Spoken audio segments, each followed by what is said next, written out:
বর্তমান বাংলাদেশের জনসংখ্যা কিন্তু প্রায় 18 কোটি, আর সেখানে 25,90,000 লোক কিন্তু বেকার অবস্থায় রয়েছে, আর এদের ভিতরে বেশিরভাগই কিন্তু শিক্ষিত।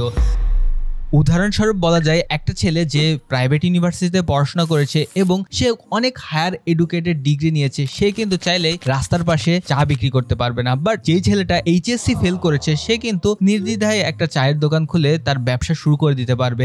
আপনার কাছে যদি বেশি টাকা না থাকে, তাহলে হইতে পারে আপনি অনেক বেশি স্মার্ট। গুজরাটি ভাষায় একটা কথা আছে, আপনার যদি বড় কিছু করার ইচ্ছা থাকে, সেই পরিমাণ বিশ্বাস থাকে, দৃঢ় সংকল্প থাকে, তাহলে শিক্ষিত লোক ভাড়ায় পাওয়া যায়। Robert Kiyosaki rich dad poor dad বইয়ে খুব সুন্দর একটা উদ্ধৃতি দিয়েছে। তিনি স্টুডেন্টদের ভিতরে 3টা ভাগ করেছে, এ ক্যাটাগরি, বি ক্যাটাগরি আর সি ক্যাটাগরি। আমি লাস্ট বেঞ্চে বসতাম, এখন আপনারা বুঝে নেন আমি কোন ক্যাটাগরিতে পড়ি। এ ক্যাটাগরি স্টুডেন্ট সবসময় কাজ করে সি ক্যাটাগরি স্টুডেন্টের জন্য, কারণ এ ক্যাটাগরি স্টুডেন্টরা সবসময় পড়াশোনা ভালোভাবে করে এবং সবসময় সব রুল মেনটেন করে চলে, আর সি ক্যাটাগরি স্টুডেন্টরা বিভিন্ন ধরনের রিস্ক নিতে পারে, এই কারণে বিভিন্ন কলকারখানা ফ্যাক্টরি তৈরি করে, আর এ ক্যাটাগরির লোকজন সেখানে কাজ করে। আর রবার্ট কিওসাকির মতে বি ক্যাটাগরি স্টুডেন্টরা কাজ করে গভর্নমেন্টের জন্য, কারণ তারা সবসময় সেফ একটা লাইফ চায়। তারা হয়তো পড়াশোনা খুব ভালো করে করেনি, আবার খুব খারাপ করে করেনি, একটা এভারেজ মিডল পয়েন্টে ছিল, যার কারণে তারা গভর্নমেন্ট জবটাকে বেশি পছন্দ করে। তো এখান থেকে আমরা বুঝতে পারছি যারা সি ক্যাটাগরি স্টুডেন্ট ছিল তারা কিন্তু রিস্ক নিতে পছন্দ করে এবং বেশিরভাগই বড় বড় কিছু করে, যেখানে আসলে এ ক্যাটাগরি স্টুডেন্টরা এসে কাজ করে থাকে।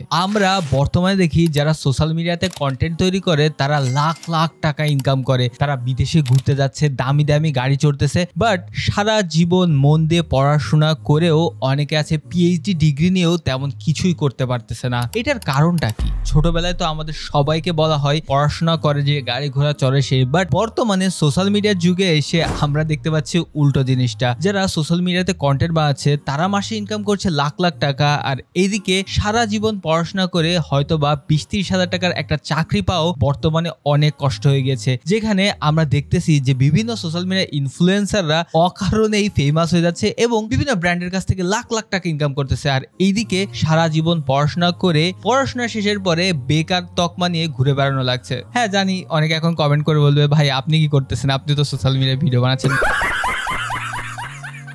সাধারণত যারা একটু লো আইকিউ এর হয় আমার মতো আর কি, তারা বেশি চিন্তা ভাবনা করে না, তারা যে কোনো একটা কাজ শুরু করে দেয় এবং সেই কাজটাকেই সব থেকে ভালোভাবে করার চেষ্টা করে। বাট যারা একটু অতিরিক্ত স্মার্ট, তারা কিন্তু অনেক চিন্তা ভাবনা গবেষণা করে সেই কাজটা শুরুই করতে পারে না, এবং তারা চিন্তা করে যে এই কাজটা করলে রিস্ক কতটুকু হতে পারে, কিংবা আমি আরেকটু সেফ ভাবে কিভাবে কাজটা করতে পারি এবং আমি সফল হব কিভাবে। এত কিছু চিন্তা করার মাধ্যমে তারা কিন্তু আসল কাজটাই করে না, বাট চিন্তাই অলওয়েজ করতে থাকে। অ্যামাজন কোম্পানির মালিক জেফ বেজোস খুব সুন্দর একটা কথা বলছেন। অনেক কোম্পানির মালিক কোম্পানি স্টার্ট করার আগে কাস্টমার বিহেভিয়ার, কিভাবে মার্কেট চলে, সবকিছু যাচাই করতে করতে তাদের সময় এবং টাকা পয়সা অনেক খরচ করে ফেলে। বাট তার মতে এইটা না করে তারা যদি তাদের প্রোডাক্টের দিকে ফোকাস করে, তাহলে কিন্তু সেখান থেকে তারা অনেক কিছু শিখতে পারবে এবং তাদের কোম্পানি অনেক বেশি ডেভেলপ করতে পারবে। যে একটু অল্প শিক্ষিত কিংবা যার কাছে রিসোর্স কম আছে, সে চিন্তা করে যে কোনো ভাবে একটা কাজ শুরু করে আমার ইনকাম করা শুরু করতে হবে। যখন একটা লোক বড় একটা ইউনিভার্সিটি থেকে বড় বড় ডিগ্রি নিয়ে আসে, সে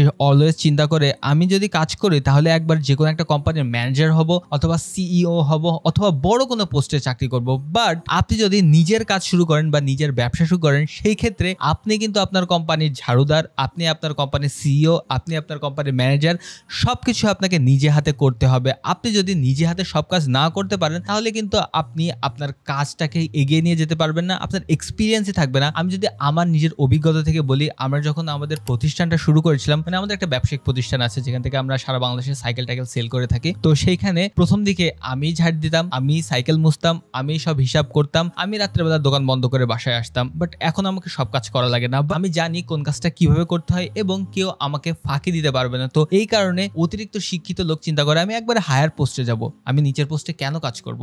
বাট আপনি যদি নিচে থেকে কাজ শুরু করেন, সেক্ষেত্রে আপনার কাজ পাওয়ার এবং উন্নতি করারও কিন্তু সম্ভাবনা অনেক বেশি থাকে। একটা কথা মনে রাখবেন, টাকা কিন্তু আপনার ডিগ্রি অথবা আপনার অতিরিক্ত স্মার্টনেসের উপর নির্ভর করে না। বাংলাদেশে অনেক গার্মেন্টস মালিক আছে যারা ঠিকঠাক ইংলিশ বলতে পারে না, তারা কিন্তু বিশ্বের বিভিন্ন দেশে কোটি কোটি টাকার গার্মেন্টস পণ্য রপ্তানি করে কিন্তু অনেক বিলিয়ন ডলার ইনকাম করতেছে। এই জন্য আপনার উচিত অতিরিক্ত স্মার্টনেসের দিকে না চিন্তা করে টাকা কিভাবে আর্ন করা যায় সেদিকে একটু ফোকাস করা, কারণ বাংলাদেশের বর্তমানে বেকারত্বের যে অবস্থা, সেখানে আপনি আপনার কাজটা কিভাবে খুঁজে পাবেন এটাও কিন্তু খুবই একটা গুরুত্বপূর্ণ প্রশ্ন।